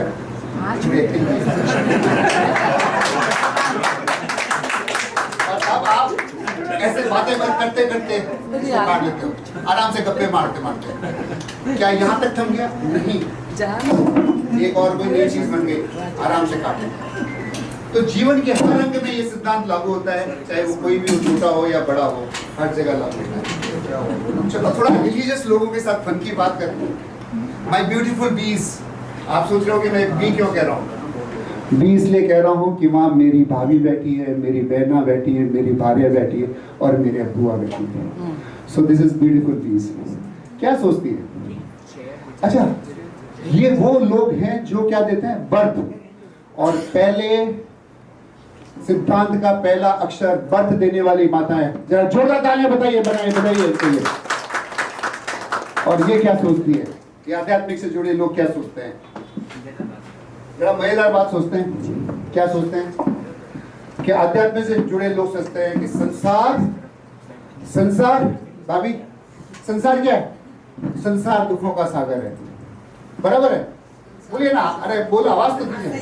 संसार दुखों का सागर, समस्याएं, डाउट्स है, फियर है, प्रॉब्लम है। हम भी ये सोचते हैं कि संसार दुखों का सागर है, लेकिन हम उन समस्याओं को सॉल्यूशन तक पहुंचाते हैं। और ये आगे क्या सोचते हैं कि जीवन जीना ही क्यों? जीवन जीना ही क्यों? संसार में रहना ही क्यों? और संसार में आना ही क्यों? बराबर है भाभी? ऐसे ही सोचते हैं ना आप? बिल्कुल ठीक सोचते हैं, कोई ज्यादा फर्क नहीं है। ये क्या करते हैं? ये पी से सीधा एस में पहुंच जाते हैं। जो प्रॉब्लम है उसको स्वीकार कर लेते हैं, संतुष्ट हो जाते हैं और संन्यास ले लेते हैं। और कहां पहुंच जाते हैं? मोक्ष। जरा जोरदार तालियां बजा दीजिए। दोस्तों, जब ये आर्टिकल लिखा था मैं सोचा था कि ये सीधा पी से एस तक पहुंच जाते हैं। सत्य नहीं है। QRC यहां पर भी लागू होता है। क्वेश्चन खड़ा करना पड़ता है कि मैं कौन हूं। Am I right, अर्षा? मैं किस लिए आया हूं? अगेन क्वेश्चन खड़ा करना पड़ता है। फिर अपने साथ शोध करनी पड़ती है। और C यहाँ पे कोई क्रिएशन करने की जरूरत नहीं है, क्योंकि मैं जानता हूं कि इतने विलक्षण हम लोग नहीं है। वो विलक्षण महावीर थे जिन्होंने C क्रिएट करके एक धर्म को क्रिएट कर दिया। यह हमको सिर्फ चूज करना पड़ता है। महावीर का सिद्धांत, बुद्ध का सिद्धांत, गुरु नानक का सिद्धांत, जो भी सिद्धांत उपलब्ध है उसको चूज करना पड़ता है और हमें यात्रा मोक्ष तक पहुंचानी होती है। लेकिन दोस्तों, हमें ऐसा नहीं करना है। क्यों? हमें जीवन में आने वाली प्रत्येक समस्या से लड़ना है, उसका सामना करना है और हर समस्या का समाधान करना है, ताकि हम दूसरों के लिए प्रेरणा बन सके। ये यंगस्टर के लिए है और जो आध्यात्म के क्षेत्र के लिए उनकी बात मैंने बता दी। आगे देखिए, जब समस्याएं दिखना बंद हो जाती है तो समाधान छोड़ना बंद कर देते हैं। Am I right? लेकिन हमको हमेशा जीवन में जीवंत रहना है और हमेशा QRC के सिद्धांत पे चलते रहना है और इस देश के लिए, इस राष्ट्र के लिए, इस समाज के लिए, अपने लिए, अपने परिवार के लिए समाधान खोजते रहना। जय हिंद, जय भारत। साथियों, उम्मीद है कि मुझे आपको ये सब बात पसंद आई होगी, समझ आएगी। Manish, am I right? It is true.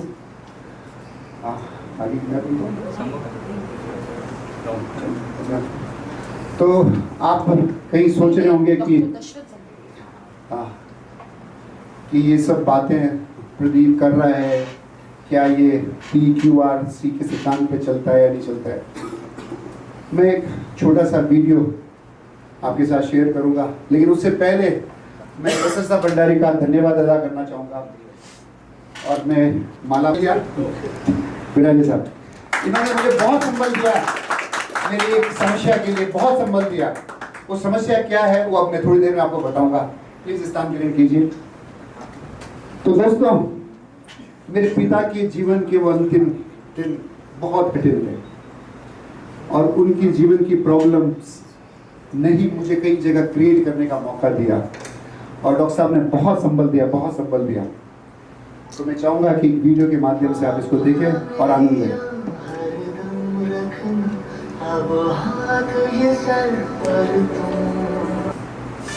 ये हमारे दादा की पड़ होती है, भी इसका नाम है। इसके साथ वो खेला करते थे, स्टोरी भी सुनाया करते थे।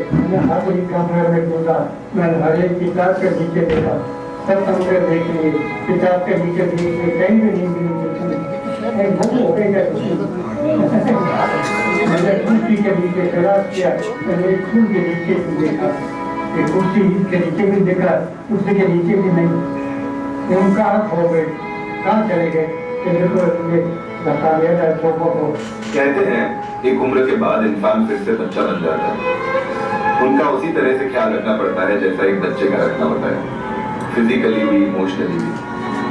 अगर आपके फैमिली में कोई ओल्ड एज पर्सन है, ग्रैंडफादर, ग्रैंडमदर, तो आप इससे काफी रिलेट करेंगे। मेरे ग्रैंडफादर श्री इंद्रमल जी जैन, उनके पिछले कुछ साल लगभग इसी अवस्था में बीते और उनका दो जने जिन्होंने मेरे परिवार में सबसे ज्यादा ख्याल रखा है वो है मेरे पिता और मेरी माता। जहाँ तक बात आती मेडिकल की, कुछ ऐसे इक्विपमेंट्स की जिनसे जिंदगी रिलेटिवली आसान बन सके, टेस्ट वगैरह, रिकॉर्ड मेंटेनिंग, ये सब मेरे पापा का एरिया है। और जहाँ तक बात आती है उनके खाने की, डे टू डे जरूरतों की, और कई बार ऐसे नई नई डिशेस खाने का उनका मन होता था, तो वो सारी चीजें मेरे मम्मी के डिपार्टमेंट में आती। तो आइए जानते हैं उन लास्ट कुछ सालों में हमने क्या क्या किया, स्पेशली मेरे मॉम और डैड ने, जिनसे उनकी जिंदगी थोड़ी आसान बन सके। और शायद ये देखकर आप भी कुछ इंस्पिरेशन ले पाएंगे किस तरह से ओल्ड एज केयर हमें करनी होती है। सर्वप्रथम पिताश्री को नमन करके मैं उनकी 2 साल की 3 साल की जर्नी के बारे में बताना चाहता हूँ कि उनकी कैसे जर्नी हुई। सबसे पहले उनकी बीमारी हुई थी जब ब्रेन स्ट्रोक हुआ था, तो उसके बाद में धीरे धीरे कुछ और बीमारियां होती रही और उस तरह से उनकी जिंदगी आगे बढ़ती रही और उनके आने वाले जीवन में कुछ प्रॉब्लम आती रही और हम उस प्रॉब्लम को कैसे सॉल्व करते रहे। तो अपन आगे चलते हैं। ये रैंप बनाया गया क्योंकि जैसे जैसे एज हो गई वो ऊपर से नीचे स्टेप्स उतर के नहीं आ पाते थे। धीरे धीरे एक आदमी आगे रहता था, एक आदमी पीछे रहता था, एक आदमी साइड में रहता था, ऐसे व्हील चेयर से उतार के उनको लेके निकलते। ये पिताजी का रूम है। देखिए, सबसे बड़ी प्रॉब्लम पेशेंट्स की होती है वो होती है उनकी सुबह की निवृत्ति। ओल्ड एज व्यक्ति के लिए बाथरूम में जाना, नहाना, फ्रेश होना सबसे मुश्किल काम होता है। तो मैं अपनी कहानी शुरू करता हूँ बाथरूम से। देखिए, इस बाथरूम में सबसे पहले हैंडल लगाया गया ताकि वो व्यक्ति यहाँ से पकड़ के अंदर आ सके। फिर हम अंदर आते तो देखते तो चारों तरफ हैंडल लगा दिए गए ताकि वो कहीं से भी गिरे नहीं। उसके बाद नहाने के लिए एक चेयर लेके आएंगे, एक चेयर यहाँ पे लगाएगी ताकि वो यहाँ पर बैठ के नहा ले। अब सबसे बड़ी समस्या क्या होती है कि जब आदमी ओल्ड एज होता है तो बॉडी पे बैठना और उठना बड़ा मुश्किल काम होता है। तो हमने ये चेंज किया। पहले यहाँ पे कुछ अलग तरह का सिस्टम था, फिर ये सिस्टम चेंज किया। जैसे जैसे और ओल्ड एज हो गई तो उनको थोड़ा सा बिस्तर से उठाना मुश्किल होता था और उनको ऐसे पकड़ के उठाने में उनकी पीठ में एक छोटा सा फ्रैक्चर भी हो गया। तो फिर ये लिफ्ट वाला पलंग हमने गूगल पे देख के चेक करके इसको लिया ताकि इसे आप लिफ्ट कर सको ऐसे या डाउन कर सको ऐसे। ये इसकी मशीन है। यहाँ पर यूरिन का बैग लगा देते थे, कैथेटर लगता था, यूरिन का बैग है, ये इसका यूरिन के बैग का हैंडल है। और ज्यादा भारी हो जाता था तो यूरिन का बैग इसमें रख देते क्योंकि हमको मेजर कर करके खाली करना पड़ता था। और ये स्टैंड लगाया गया जहाँ पर हम ड्रिप वगैरह चढ़ाने का काम कर सकते थे। तो कर्टेन लगा के ये एक चीज है जिसपे बिठाया गया। लेकिन इसके साथ भी वही समस्या थी कि स्टैंडर्ड हाइट की आती है तो हमने यहाँ पे व्हील में कुछ एडजस्टमेंट करके इसको ऊपर किया और फिर इस पे बिठा के वो निवृत्त होते। तो इस तरह से कहानी चलती थी।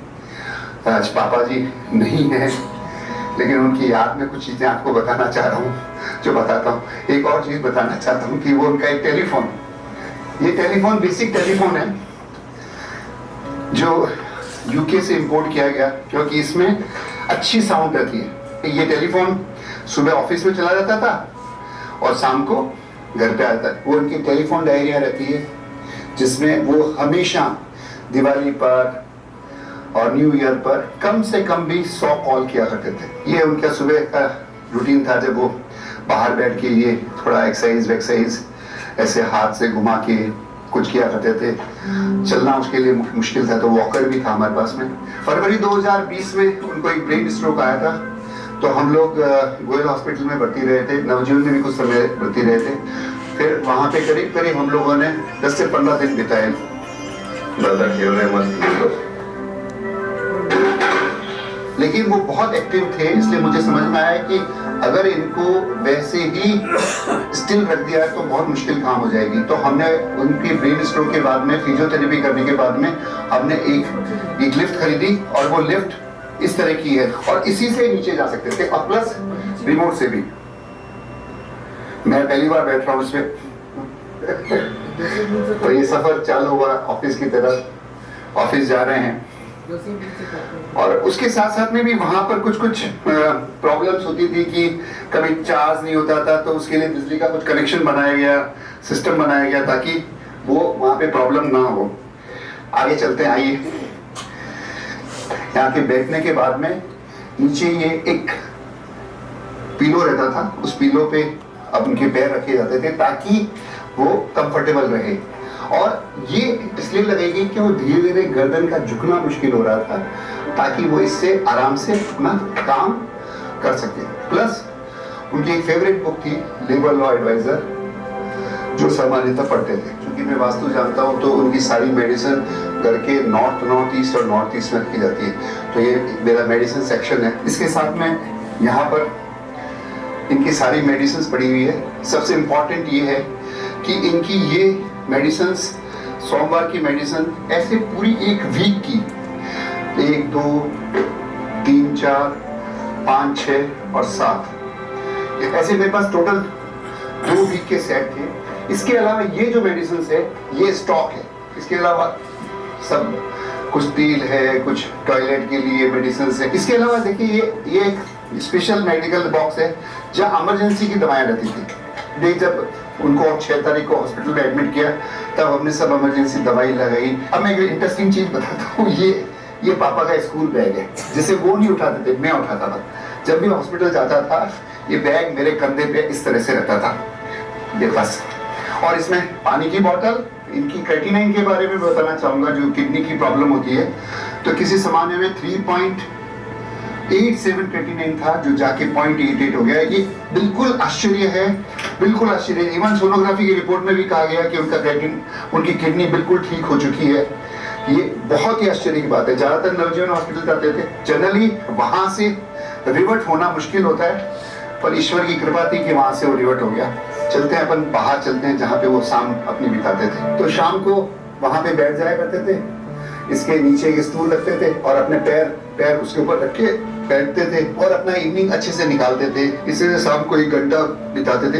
कभी कभी सुबह भी आते थे सर्दियों में, ताकि थोड़ी सी धूप ले सके, क्योंकि कैल्शियम कम हो जाता है और विटामिन डी कम हो जाता है, तो वो सुबह भी यहाँ पे आके बैठते थे। तो ये सब चीजें मैं इसलिए समझा रहा हूँ कि कभी भी जब ओल्ड एज हो जाती है, 80-85 से ऊपर हो जाते हैं, लाइफ उनकी बहुत डिफिकल्ट हो जाती है, उनको बहुत बॉडी में पेन रहता है। हम बहुत ज्यादा कुछ नहीं कर सकते हैं, कुछ पेन किलर दे सकते हैं, दवाएं दे सकते हैं, लेकिन कुछ इक्विपमेंट के सारे उनकी जिंदगी को बेहतर बना सकते हैं। तो बस यही मेरा उद्देश्य रहा है कि आप कोशिश करते हैं तो आपके पेरेंट्स, ग्रैंड पेरेंट्स की जीवन को थोड़ा अच्छा बना सकते हैं। 3 दिसंबर तक ऑफिस में रहे थे वो। लास्ट उनका ऑफिस का सफर था, क्योंकि उन्होंने अपने 47 इयर्स ऑफिस में बिताए थे। 47 इयर्स, 77 से स्टार्ट किया, 47 बिताए। मेरी बड़ी इच्छा थी कि 50 ईयर तक रहते ना, तो इतनी खुशी होती कि भाई पूरे ऑफिस के 50 इयर्स बिताए। मतलब रेलवे में काम करना, रेलवे से काम करने के बाद में लेबर लॉ का काम करना, हर्षा को LLB कराना, लेबर लॉ कराना। बहुत बहुत धन्यवाद, आप लोगों ने सब ये बातें मेरी सुनी, बहुत बहुत धन्यवाद। Thank you very much. साथियों, आज जैन सर हमारे बीच में नहीं है, लेकिन उनकी यादें सदैव हमारे दिल में। तो मैं आप प्रदीप सर से निवेदन करूंगी कि आप भानु जी जो हमारे नए कैप्टन बने हैं उनको शपथ दिलवाएं।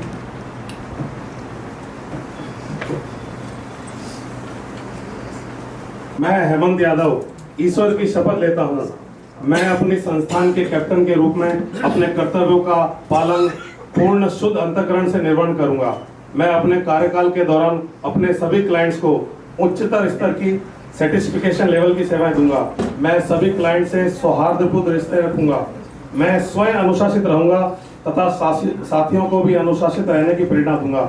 मैं एक कैप्टन के रूप में टीम स्पिरिट की भावना से सभी कार्य संचालित करवाऊंगा। मैं अपनी बुद्धि विवेक से हमारी संस्थान को नई ऊंचाइयों पर ले जाऊंगा। मैं ईश्वर से प्रार्थना करता हूं कि मुझे यह जिम्मेदारी पूर्ण करने की निष्ठा व ईमानदारी से निर्वहन करने का साहस दे। और मैं प्रदीप सर को विश्वास दिलाता हूं कि अगर इस कार्यालय को रात को 2 बजे भी हमारी जरूरत पड़ी तो मैं और मेरी टीम रात को आके काम करने के लिए प्रतिबद्ध रहेंगे।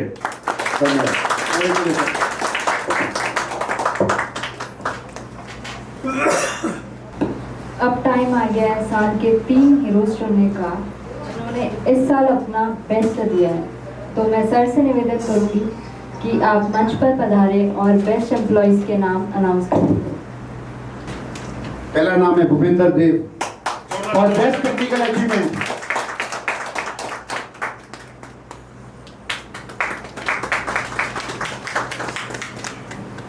ये जो मैं best employee of the year बना हूँ, इसका श्रेय मैं अविनाश जी को देना चाहूँगा, जो आज तो अनुपस्थित है, पर जो हमारा जो ईयर रहा है, तकनीक का साल रहा है, ये संभव हो पाया था प्रदीप सर के विचार से और अविनाश जी के सहयोग से। मैं चाहूँगा सब तालियां बजाएं एक बार अविनाश जी के लिए और प्रदीप सर के लिए। धन्यवाद। अगला नाम है मुक्ता। मैं हर्षा मैडम से निवेदन करूंगा कि आप मुक्ता जी को मंच पे लेके आए और एक बार जोरदार ताली हो जाए मुक्ता जी के लिए। मुक्ता हमारे परिवार में लगभग 25 साल से जुड़ी हुई है और उसने इतनी सेवा से मम्मी के लिए सेवा की, पापा के लिए सेवा की, तो इसके लिए इस साल की बेस्ट एम्प्लॉय है। एक बार जोरदार मुक्ता के लिए तालियां।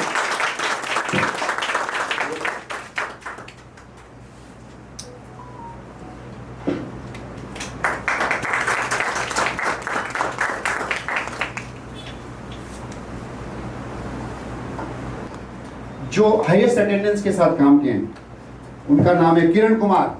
उन्होंने पूरे साल में 2800 घंटे काम किया है, 2800 आवर्स। इस कैटेगरी में अवार्ड नहीं है इस बार, बट एप्रिसिएशन है, ठीक है। सेकंड इज अजय पाल जो कैप्टन है, 2700। एक बार अजय जी के लिए जोरदार ताली हो जाए। और रामाकृष्णन जी जो सबसे सीनियर हैं, 2650। एक बार जोरदार ताली। एक बार जोरदार ताली हो जाए सत्तू जी के लिए। स्टाफ ऑफिस को बुलंदियों पे पहुंचाए वो ऑफिस स्टाफ, अपना कार्य ईमानदारी, मेहनत और समर्पण से करे वो ऑफिस स्टाफ। तो अब समय आ गया है हमारे उन जाबाज कर्मचारियों का सम्मान करने का। मैं प्रदीप जी सर और हर्षा मैडम से निवेदन करूंगा कि आप हमारे साथियों का पुरस्कार देने के लिए मंच पे पधारें और मैं कर्मचारियों का नाम एक एक करके लेना चाहूंगा। आप मंच पे पधारेंगे और सभी के लिए आप जोरदार ताली हो जाए। सबसे पहले रामाकृष्णन जी, जोरदार ताली हो जाए रामाकृष्णन जी के लिए। आप 28 साल से ऑफिस को निरंतर अपनी सेवाएं दे रहे हैं। एकदम यंग एम्प्लॉय की तरह ये सीढ़ियों से उतरते हैं और उसी स्पीड से वापस चलते हैं। दमाराम जी अनुपस्थित है। किरण जी, आप 6 साल जोरदार ताली एक बार किरण जी। ऑफिस को निरंतर अपनी सेवा हमारे फर्स्ट कैप्टन किरण जी रहे हैं। उमेश सिंह जी, आप 9 साल से ऑफिस को निरंतर अपनी सेवाएं दे रहे हैं। उमेश जी, ये उमेश जी वो व्यक्ति हैं जिनके साथ मैं बैठ के रात के 2-2 बजे तक भी काम किया सर। एक बार जोरदार उमेश जी के लिए तालियां। क्योंकि जब पीएफ की कुछ एक्ट में परिवर्तन आ गया तब हम लोगों को रात को 1-2 बजे तक बैठ के काम करना पड़ता है और पूरा इन्होंने सहयोग दिया 1-2 बजे तक। हर्षा भी मेरे साथ रहती थी। बहुत बहुत धन्यवाद। अजय जी, हमारे पूर्व कैप्टन 7 साल से निरंतर अपनी सेवाएं दे रहे हैं। आज इन्हीं का कार्यकाल समाप्त हो गया। बहुत बहुत धन्यवाद अजय जी को। 1 घंटे में पूर्व कैप्टन हो गए। हेमंत जी, वर्तमान कैप्टन जोरदार तालियां। 7 साल से निरंतर अपनी सेवाएं दे रहे हैं। भूपेंद्र जी, ये हमारी टेक्निकल टीम के व्यक्ति हैं। एक बार जोरदार तालियां भूपेंद्र जी के लिए। आप 7 साल से अपनी सेवाएं दे रहे हैं। और इस बार टेक्निकल अचीवमेंट्स में इन्होंने बेस्ट दिया अपना। प्रेम जी, आप 6 साल से निरंतर अपनी सेवाएं दे रहे हैं। लास्ट ईयर ये हमारे बेस्ट एम्प्लॉय थे, लेकिन इस बार किसी कारण से चूक गए। तो अगली बार बनेंगे सर। मुकेश जी, आप भी 6 साल से निरंतर अपनी सेवाएं दे रहे हैं। जयदीप पाल जी, आज आपको 1 साल पूरा हुआ है हमारे साथ जुड़े हुए। जस्ट 1 साल पूरा हुआ सर। मॉर्निंग में सुबह आके 8:30 बजे के लगभग ऑफिस आ जाते हैं और हमारे चालान का लोड खत्म कर देते हैं ताकि हमारा प्रेशर कम हो जाए। बहुत बहुत तालियां एक बार जयदीप जी के लिए। अगला नाम है दिशा जी, जो मंच पे मेरे साथ एंकरिंग कर रही है। आपको भी जुड़े हमारे साथ 8 महीने हो गए और अपना काम पूरी ईमानदारी से और मेहनत से कर रही है। एक बार जोरदार तालियां जयदीप जी को।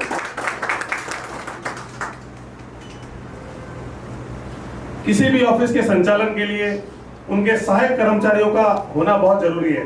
तो मैं निवेदन करूंगा, हमारे सहायक कर्मचारियों को मंच पे बुलाना चाहूंगा, जिनके बिना हमारा काम लगभग असंभव सा है। सुरेंद्र जी, आप इलेक्ट्रीशियन हैं, कोई भी समस्या होती है तुरंत हाजिर रहते हैं हमारे ऑफिस में। एक बार जोरदार तालियां सुरेंद्र जी के लिए।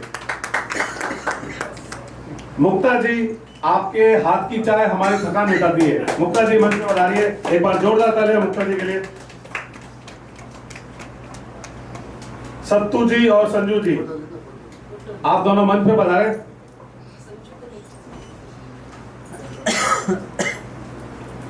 आप दोनों की सफाई से पूरा ऑफिस महक उठता है। बहुत बहुत धन्यवाद आपके अथक और निरंतर सहयोग के लिए। पुरुषोत्तम जी, एक बार जोरदार तालियां पुरुषोत्तम जी के लिए। ये हमारे आप साहब और सारा अकाउंट्स का काम इनके जिम्मे रहता है। बहुत बहुत धन्यवाद प्रदीप सर, हर्षा मैडम को।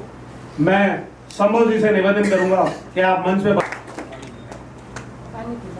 थैंक यू भानु भैया, आपको best of luck for the next year. Very well deserve and I am sure आप बहुत बढ़िया चीज़ें करेंगे। मैं बिल्कुल समय नहीं लूँगा आपका, आप बस ऑफिस वाली जितनी टीम है प्लीज़ थोड़ा सा आगे आ जाइए। मैं आपको एक चीज़ के बारे में बोलना चाहता हूँ जिसके बारे में शायद आप ऑलरेडी सुन चुके होंगे, पर हम लोग AI की एज में आ चुके हैं। AI क्या है, हमारे दिमाग में उसकी एक पिक्चर बनाने के लिए मैं आपके साथ 2 लाइनें शेयर करना चाहता हूँ। आज तक इंटरनेट पर और कंप्यूटर पे किया गया जितना भी काम है, उतना सारा काम किसी एक सॉफ्टवेयर को खिला दिया गया है। हम उससे जब कुछ सवाल पूछते हैं तो वो सारे के सारी चीज़ों का स्मरण रखते हुए हमें जवाब देता है। तो ये एक नई दुनिया चालू हो गई। तो पापा ने वहाँ पर फ्रेमवर्क बताया था। इस फ्रेमवर्क में हमारे पास में रिसर्च एंड देन सॉल्यूशन था। तो रिसर्च और सॉल्यूशन वाला जो पार्ट है वो आसान हो गया है और आसान होता जाएगा और बहुत ही ज़्यादा तेजी से AI आगे बढ़ता जा रहा है।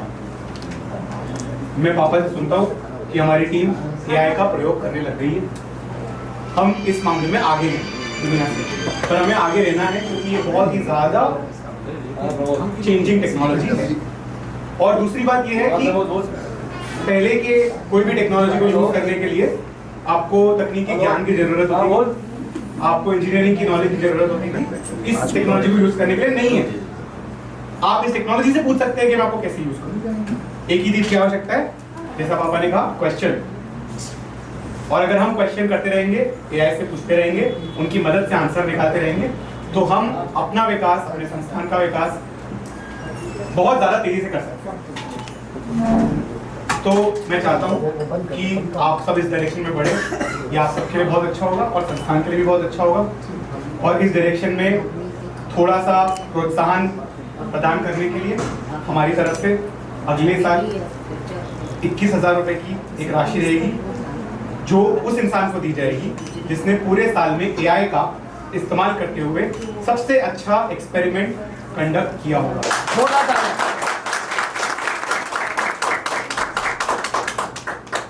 इस एक्सपेरिमेंट के लिए आपके ध्यान में जो क्वेश्चन है वो आप AI से ही पूछ सकते हैं और आपका जो नॉमिनेशन है वो आपके कैप्टन करेंगे और जो सिलेक्शन है वो आपके कोच करेंगे।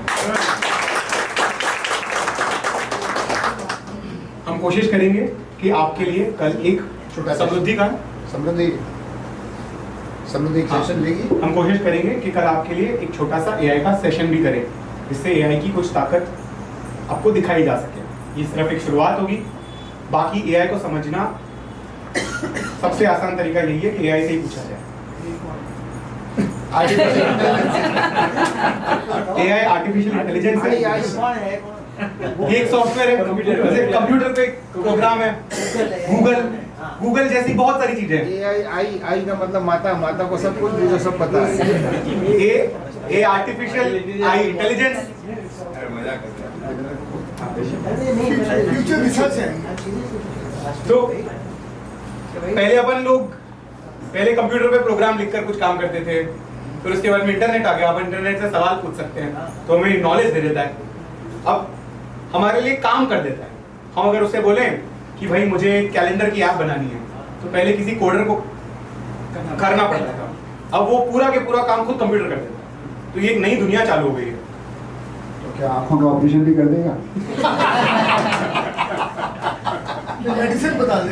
ऑपरेशन तो नहीं करेगा, लेकिन वो आपको डायरेक्शन देगा कि यहाँ से इंसिजन लेना है, इतना घुमाना है, इतना डेप्थ में ले जाना है, और मशीन को सेट कर देगा। इस पेशेंट के लिए ये पावर चाहिए कि या ये जो भी पैरामीटर्स चाहिए वो आपको कर देगा।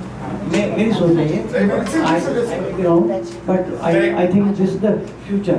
मशीन को तो आदमी को ही यूज करना है, मशीन खुद नहीं काम करेगी। मेरे ख्याल से दूसरी जगह भी यही एप्लीकेबल होगा, चाहे आप फैक्ट्री में हो, कर सकता है। जैसे यह डिफरेंशियल डायग्नोस्टिक्स बहुत अच्छी कर सकता है। वो वाला काम एक तरह से हर इंसान के पास में 10, 15, 20 लोगों की ताकत है, और इंसान की ताकत बढ़ गई है। हम वहाँ पर हैं, आप ताकत का इस्तेमाल करिए। अगले साल मिलेंगे फिर, तब देखेंगे क्या क्या किसने किया है। होपफुली जो आज ये न्यू रजिस्ट्रेशन सॉफ्टवेयर किसी अविनाश किसी एक्सटर्नल पर्सन ने हमारी हेल्प से बनाया है, मे बी आप भी कुछ बना सकते हैं। अगले साल देखेंगे इस करने के लिए। सेल्फ सर्विस तरह से कर सकते हैं। कैसे बनाना है, कैसे करना है, खैर बाकी कल एक सेशन करेंगे हम, जिसमें आप और पॉइंटेड और स्पेसिफिक सवाल पूछ सकते हैं। हम आपको कुछ ताकतें दिखाएंगे एआई की, क्या क्या चमत्कार कर सकता है और कितना आसान है इसको इस्तेमाल करना। ठीक है, इसके साथ भी वापस मैं देता हूँ। बहुत बहुत धन्यवाद संभव जी को। मैं वीरेंद्र मित्तल जी से निवेदन करूंगा कि आप मंच पे पधारें।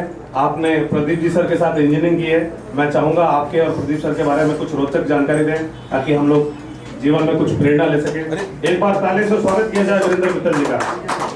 मैं और प्रदीप जो है ना, दोनों ने इंजीनियरिंग की है हमने, और आपको ये ताजुब होगा जानकर कि हम जो 79 to 84 तक हमने इंजीनियरिंग किया, लेकिन हम 79 to 83 तक एक दूसरे को जानते नहीं थे, और एक ही हम क्लास में पढ़ते थे, एक इस कॉलेज में हमारा क्लास में, मतलब कॉलेज से वही हो गया। और उसके बाद 83 में हमें प्रदीप जी मामी साहब के घर ले गए, और उसके बाद हमारी अच्छी दोस्ती हुई, और आज ये दोस्ती हमारी 42 ईयर्स तक कायम है। प्रदीप साहब के अंदर जो इंटेलिजेंसी है उसका मैं बयान नहीं कर सकता, और जो प्रदीप साहब ने जो संस्था चलाई है, शिक्षा की संस्था चलाई है, उसमें भी मेरा सहयोग रहेगा। एक स्पेशल अनाउंसमेंट हमारे पूर्व कैप्टन अजय जी की तरफ से। मैं निवेदन करूंगा हमारे सभी ऑफिस स्टाफ को कि आप मंच पे पधारें। अजय जी कुछ आपके लिए सरप्राइज लेके आए हैं। सभी ऑफिस स्टाफ मंच पे पधारिए आप। Thank you Ajay. हमारे ऑफिस के कुछ लोगों ने एआई का प्रयोग किया है, संक्षिप्त रूप में किया है। वो क्या है, आप इस वीडियो का आनंद लीजिए और देखिए। जैसा कि संभव भैया ने अभी एआई का जिक्र किया, मैं बताना चाहूंगा आपको कि हम लोग ऑलरेडी एआई का यूज कर चुके हैं, और ये सॉन्ग जो भी बनाया गया है चैट जीपीटी की मदद से बनाया गया है। साल 1977 इंदर अमल जी ने रखी थी बुनियाद, रेलवे की नौकरी संग किया कंसल्टेंसी का आगाज, जोश के साथ रैप स्टार, जोश के साथ रैप स्टार। एक सपना, एक हौसला, रातों की मेहनत, दिन का मसला, कदम बढ़ा पीछे हटे, हर मुश्किल में खुद से लड़े, बड़े ख्वाब छोटा सफर, लोग हंसे कहे ना होगा असर, पर इरादे फौलादी थे, जो सोचा वही करने गया है, हम रुके नहीं, हम झुके नहीं, हर मुश्किल से भिड़ते रहे, पिया चैन का नाम गूंजे, अब राजस्थान में राज करे।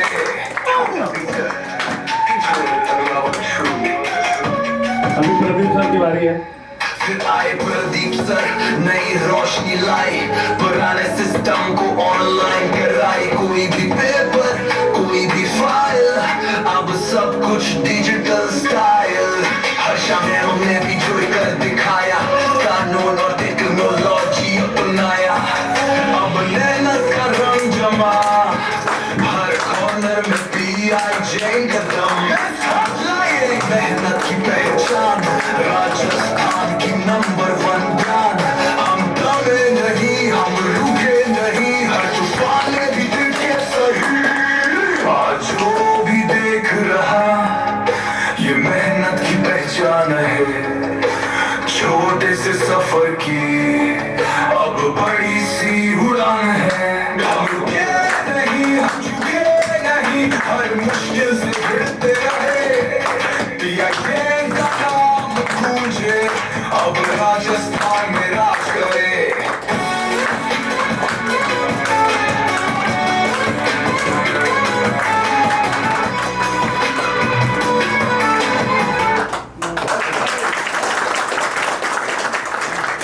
आज 7 साल हो गए, बहुत कुछ सीखा मैंने इस कंपनी से, जैन साहब से भी बहुत कुछ सीखने को मिला, प्रदीप जी सर से भी बहुत कुछ सीखने को मिला।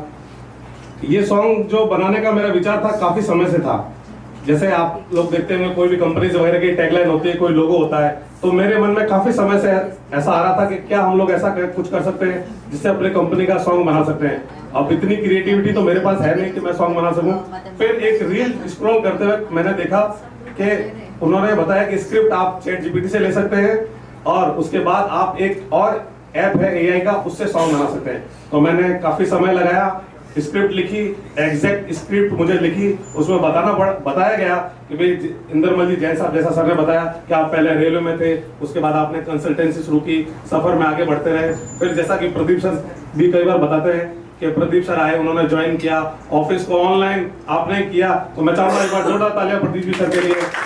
साथ में हर्षा मैम भी जुड़े, आपने LLB की, कंप्यूटर भी सीखा उस एज में, उसके बाद ऑफिस को और तरक्की तक पहुंचाया।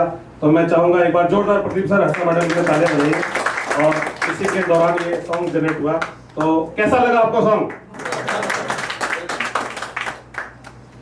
थैंक यू भानु भैया, और बहुत अच्छे मंच संचालन के लिए बहुत बहुत धन्यवाद। जय जितेंद्र सर, आप सभी का बहुत बहुत स्वागत और बहुत बहुत अनुमोदन के यहाँ पधार के आपने हमारा उत्साह वर्धन किया। ये जो 47 साल पुराना शुरू किया था छोटा सा काम, व्यवसाय ही नहीं, एक विरासत बन चुकी है जो कि पापा जी हमें दे के गए थे। तो उसके उसकी टीम जो कि परिवार सी है, और वो इतने लगन से, इतने सहृदयता से, चाहे पापा जी की बीमारी के सहयोग में ये व्हील चेयर से उतारना होता था तो पूरी टीम ऊपर होती थी। पापा जी हॉस्पिटल से पधारते थे तो गेट पे पूरी टीम होती थी, और पापा जी की हर शाम हर जना मिलके, जो आपको हमने बताया था हमारा चालान फॉर्मेशन वगैरह की कितनी है, तो पापा जी हर दिन एवरीबडी शुड कम और बताना पड़ेगा कि आज क्या किया है, आपका बेटा कहाँ कैसा कर रहा है, पढ़ाई में कैसा कर रहा है, ईच एंड एवरीथिंग उनको बताते थे ये लोग, और फिर ऑफिस से निकलते थे। तो उनका एक बहुत अच्छा वो आपसी व्यवहार था, और इसके लिए मैं बहुत बहुत पूरी टीम का धन्यवाद करूंगी। आप सभी से बहुत बहुत धन्यवाद। और पापा जी के बीमारी में दो जो सहयोगी, विशेष सहयोगी, एक डॉक्टर साहब सामने विराजे हुए हैं, जरा जोरदार तालियां बजाइए। इतना संबल दिया मेरे को, मैंने कि पूछो को इतना संबल दिया, और कई बार ऐसी स्टेज पे भी थे कि जहाँ से रिवर्ट होना बहुत मुश्किल है, इन्होंने अथक परिश्रम करके उसको रिवर्ट किया। और उनके साथ में मेरे बहुत सहयोगी घनश्याम जी, जो हमेशा एवरी डे आके पापा को देखते थे और डॉक्टर साहब को रिपोर्ट करते थे, फिर कुछ दवाई चेंज करनी हो तो मुझे बताते थे। घनश्याम जी का मुझे भरपूर सहयोग रहा है। तहे दिल से मैं आपका आभार प्रकट करता हूँ। धन्यवाद और सर बहुत बहुत धन्यवाद, थैंक यू वेरी मच।